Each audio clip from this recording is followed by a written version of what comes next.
Morning. Morning. I asked to talk to you and ask your meeting about holiday resolution, just to make sure we've got all the dates and whatnot. I hear a lot of stories from your dad on Tuesday. She asked me to talk to myself. Cindy?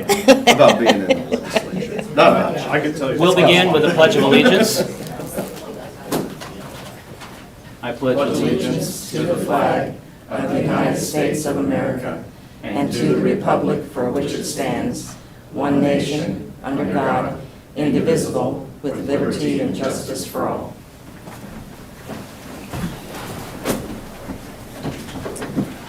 Good morning. Welcome to the August 19 County Commission meeting for Shawnee County. My name is Kevin Cook. I serve as the chair, also representing District 2.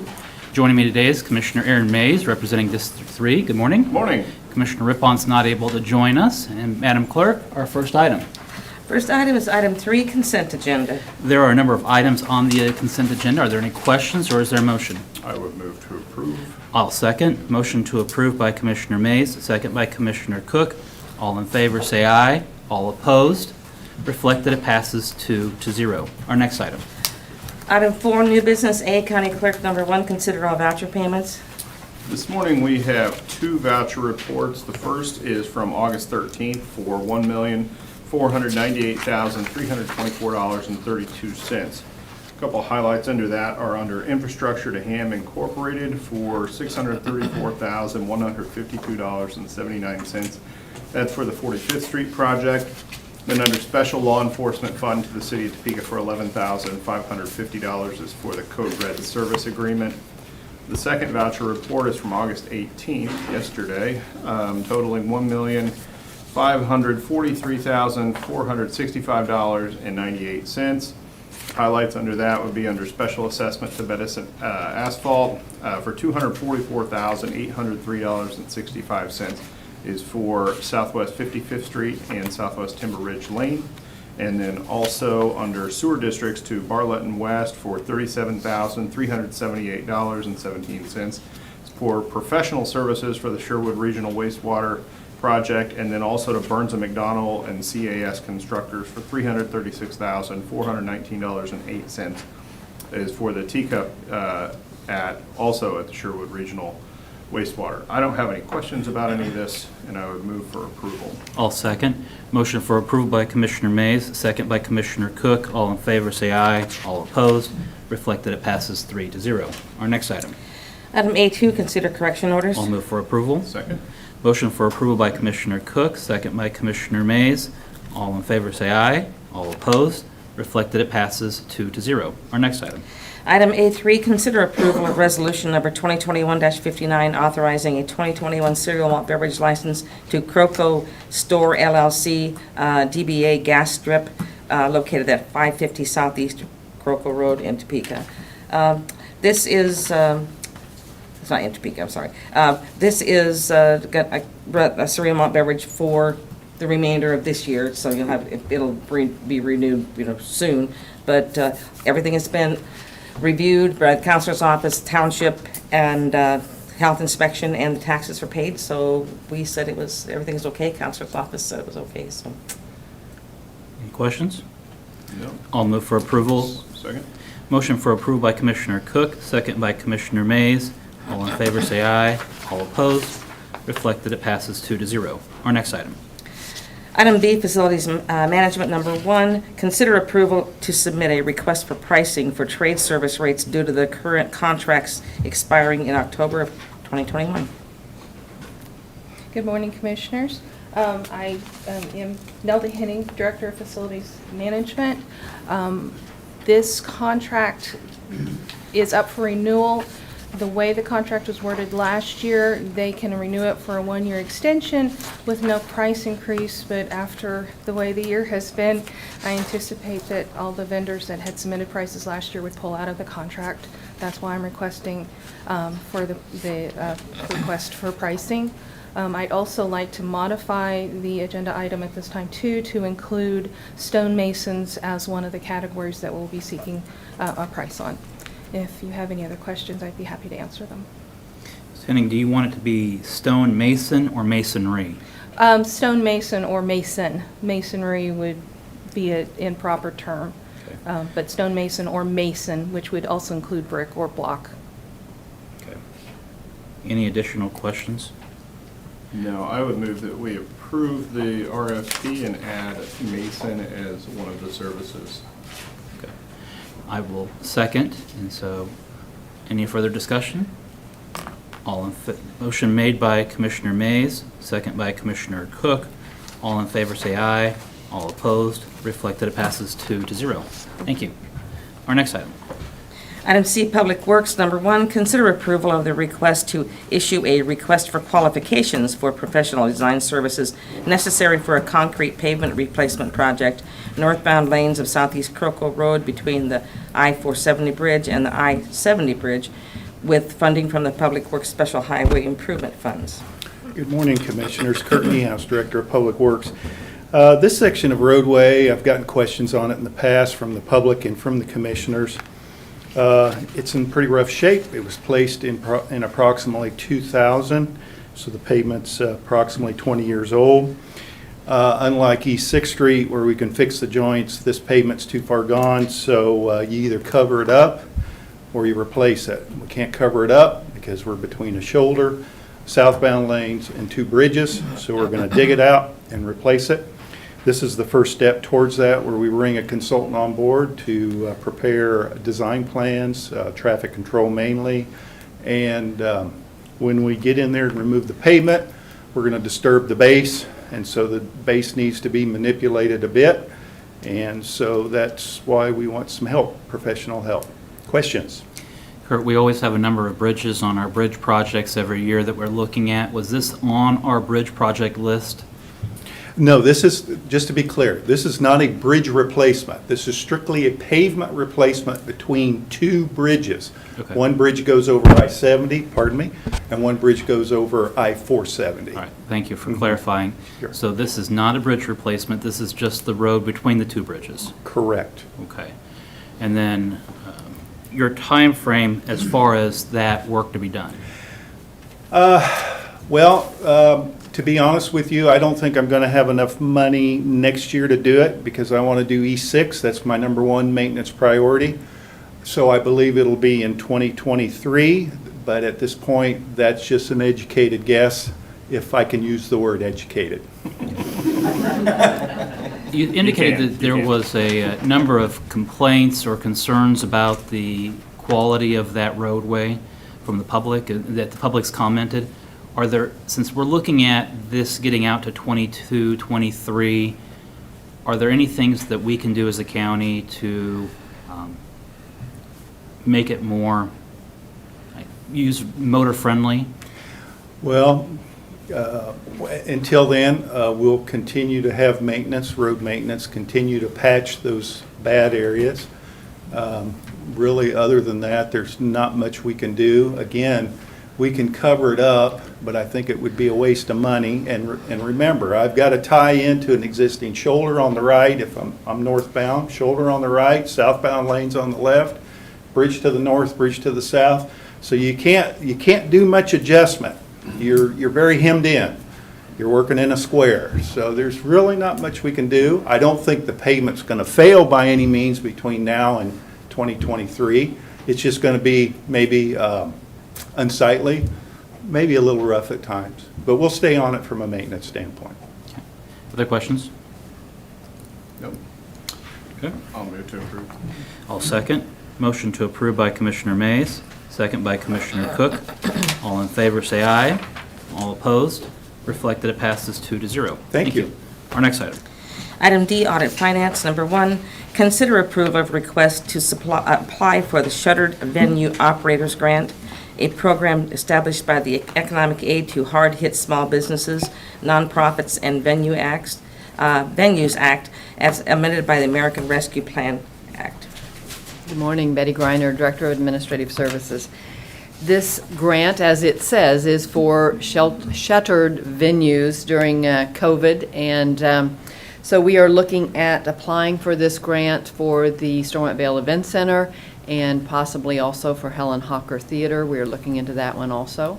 There's no guarantee that we will receive any funds from this, but we feel like, for the taxpayers of the county, we ought to look into it and apply and see. The worst that can happen is that we're denied.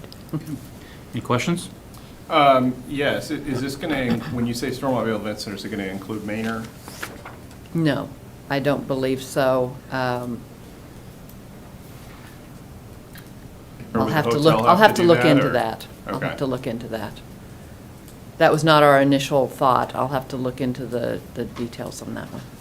Well, I know they were affected substantially, so, I mean, it might be, if we can do it, I'd like to see that happen. Would sports facilities be eligible as well? Most of this is more indoor venues. You have to have a stage and a seating areas and because you have Okay. to supply them with I was just those. thinking Bettis Sports, the softball and baseball complexes out at Lake Shawnee, if maybe that might be an Yeah, option as well. yeah, these are more for indoor Okay. venues. Okay. All right, move to approve. Okay. I'll second. Motion to approve by Commissioner Mays, second by Commissioner Cook. All in favor, say aye. All opposed? Reflect that it passes 3-0. Our next item, 2-0, sorry. Item D2, update on revenues and expenses as of July 31, 2021. Betty Griner, Director of Administrative Services. I'm here with the financial overview for July 31st of this year. We will start on the revenue side, and through July 31st, we received $96,761,837. That is $229,000 over what was budgeted, which amounts to 0.21%. So just right on budget. And I'll take you through the different categories and see, we'll look at those. Some are over budget, some are under budget. So we'll look at those individually. The first category is property tax. This has not changed since last month because we had a distribution in June and then will not have one again for several months. So we had received $81,980,054. That was $549,000 over budget, and as I said, that has not changed from last month. Other tax revenue received $9,126,854. That is $144,000 over budget, and most of that is in motor vehicle taxes. But there again, with this amount of $144,000, I would say that's right on budget. Next, charges for services, $3,897,122. That is $79,000 under budget, and there is just a real combination in this category because the DOC is under budget. Parks and Rec is under budget. The Sheriff's Office is under budget, but planning and Register of Deeds is over budget. So when you add those all together, we are only $79,000 under budget, which for this category is right on budget. And then the last category is other revenue, $1,757,808. That is $384,000 under budget, and as we have talked all year, most of that is from investment income that is down. This just shows the pie chart of those revenues and the different sources. 85% has come from property taxes. Other taxes, 9%, charges for services, 4%, and other revenue of 2%. Any questions on the revenue side? I don't have any. No. All right. Okay, we'll go on to the expenditures. Through July 31st, we have either paid for or encumbered $61,908,979. That is $2,089,000 under budget. And I will go through the different categories of those also. The first category is law enforcement, And through that period of time, we've spent $30,814,783. That is actually $1,949,000 under budget, which, as you know, as you can see, that is the majority of the $2,089,000 I told you we were under budget. So most of it is all in this one category. That is from the DOC and the Sheriff's Office. I've also said and will say again that I do not expect that variance to hold up throughout the rest of the year. I'm sure there are items that they will look at purchasing or encumbering funds for if they have excess budget throughout the year, the rest of the year. One other thing I would point out is even though we are that much under budget, we have spent through July 31st, $2,364,000 more than we had spent through July 31st of last year. Next category is recreation, $10,131,188. That is $115,000 over budget, and most of that are funds that we advanced to the Stormont Event Center for cash flow. Public Works, $5,606,607. And I'll remind you that this is just the Public Works that was paid out of the general fund, and that is $107,000 under budget, so right on budget there. Public Health, at $5,999,227. That is right on budget. Administrative Services, $8,434,943. That is $179,832, so right on budget. And our last category is debt service, which also has not changed since last month, of $922,230, and that is all for interest for the first half of the year. So this chart just shows the different categories and really, I think, shows very well how law enforcement is by far our largest expenditure category. And then our pie chart that shows 50% of our expenditures through July 31st were spent on law enforcement, recreation 16%, public works 9%, public health 10%, administrative services 14%, and debt service is 1%. I will point out to you that as you look at this, we have revenue of $96 million and we have expenditures of $61 million. But as you know, but to remind the public, we have received the majority of our property tax revenue for the year. So we have received the majority of our revenue, and on the expense side, we still have 5 months worth of expenses for the year. So, any other questions? Questions? No. I don't have any either. All right, thank you. Thanks. Our next item. Item E, Emergency Management, number 1, consider approval of request to apply for a $1,072,896.08 FEMA Public Assistance Grant for reimbursement of outstanding rental space, tent rental, and security costs to the Stormont Valley Event Center during the public vaccination clinic that took place through July 31, 2021. And before you begin, Dusty, I might note this was an item that was added yesterday. We wanted to make sure that we got it on so that we could address it before any expirations of time. So, Dusty? Thank you, sir. Good morning, Commissioners. Dusty Nichols, Emergency Management, COVID-19 Incident Commander for the county. Pretty straightforward. We are seeking a grant or approval to put in for this grant to cover the cost for that Stormont Valley Event Center. If you have any detailed questions, I do have finance people here that could probably step in and help out. Questions? Nope. All right, I'll move for approval. Second? Motion for approval by Commissioner Cook, second by Commissioner Mays. All in favor say aye. All opposed? Reflected it passes 2-0. Thank you. Our next item. Item 5, Administrative Communications. This is an opportunity for any member of the public or department head to address the commission on any item.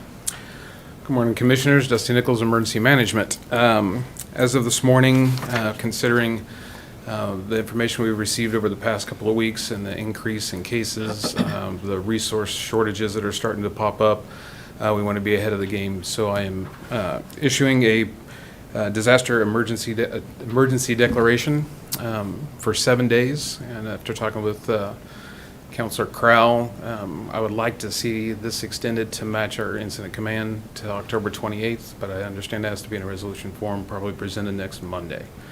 So as of today, issuing this emergency disaster declaration for the county. And again, Dusty, I know that we've talked about it with past declarations, but can we touch on it again, what the importance of or significance of a disaster declaration is? Sure. There's multiple reasons to issue it, depending on the type of disaster. If we had floods or something like that, it would have a certain impact on evacuations, those kinds of things. In this particular case, it's basically sending the signal to the state that we are out of resources. We are depleting all our resources, from hospital beds to staffing to everything else. And it's pretty well known. The Stormont and St. Francis put out their scorecards and so forth that indicate there were a shortage on that. Internal to the county, PPE, personnel shortages, all those kinds of things are, they're getting short. So it sends a signal to the state that there's a potential that we might be asking for some resources and resources help in the near future. It also hopefully sends a signal to the community that we got problems. We are extended past what we can, and if we keep on this path, we're in danger of causing some significant issues, not just with COVID response, but any other kind of response, because those emergency services are being taken up by the high caseload, and that's where we're at. So in order for Shawnee County to qualify for state assistance, federal reimbursement, state reimbursement, and also that indication to the community that there's an issue. That's correct, sir. Okay. Any questions? All right.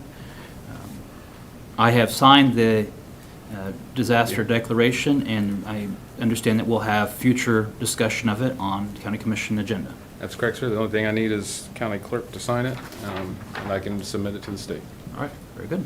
Thanks, sir. Thank you.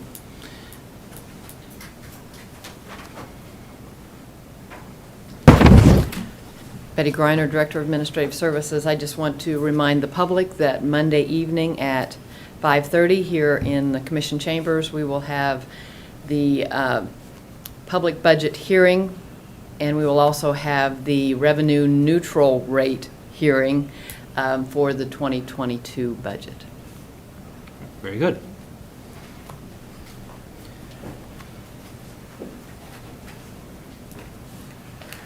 Good morning, Commissioners. Brian Cole, Shawnee County Department of Corrections. It's a little bit early, but I just wanted to let you know and the public know that we've been received our notice that the American Correctional Association will be coming in October for the reaccreditation of the Shawnee County Department of Corrections, the Juvenile Detention Center. We expect that to be at least probably a 2.5 day audit where there's no stone left unturned when it comes to this audit. It goes from our emergency services to our food services, sanitation, staffing, hiring, credentialing, everything. So I just want to let everybody know I'll have more information as that comes up. This will be our third cycle of reaccreditation, and so while I do anticipate good things, I still want to know where we need to improve. And we're also, when it comes to big groups like the American Correctional Association, National Commission on Correctional Healthcare, they're implementing, as COVID and other pandemics come up, their standards change. Some that were just important now are essential, which means you have to pass 100%. So we will keep our eye on that. I do expect a good outcome of that, but I just want to let everybody know.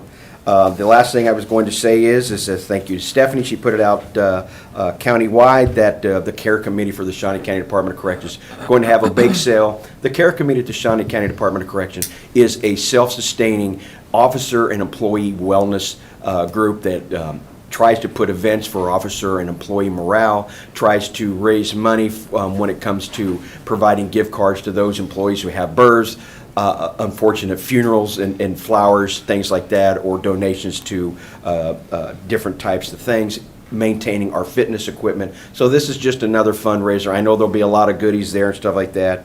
It'll be tomorrow, from 10 a.m. till 2 p.m. in the front lobby.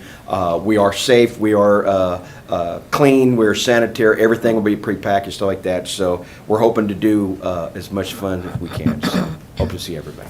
Thank you.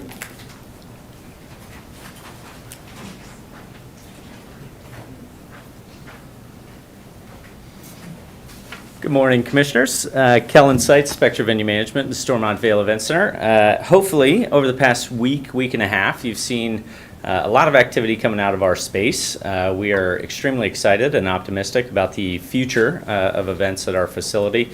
We've announced 3 events over the past week, so I just wanted to touch on those real quick. So we announced the Professional Armed Forces Rodeo, which is going to take place October 7th through the 9th. Inside Landon Arena, and those tickets went on sale on Friday. We announced Teresa Caputo just this week. She's the Long Island medium off of TLC, and that event will be October the 24th, and those tickets go on sale tomorrow. And then we also announced a contemporary Christian concert with Zach Williams' Christmas, I Hope Christmas Never Ends concert, which will take place December 4th, and those tickets will also go on sale tomorrow. We do have about 4 more event announcements forthcoming over next week and into the first few weeks of September. So we've been very busy, very active. We also just announced last week the contract and acquisition of our new tenant team with the Champions Indoor Football League. I don't yet know the name of the team. I think it's being announced on September the 2nd. So looking forward to that and all the events that we have coming down the pipeline. Great, thank you.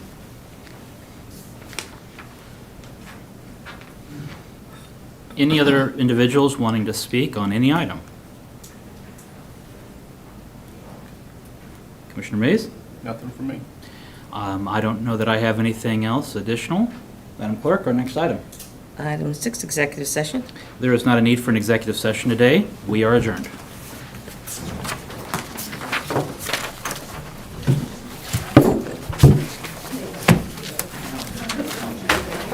Can't have it yet, because I have to seal it and everything.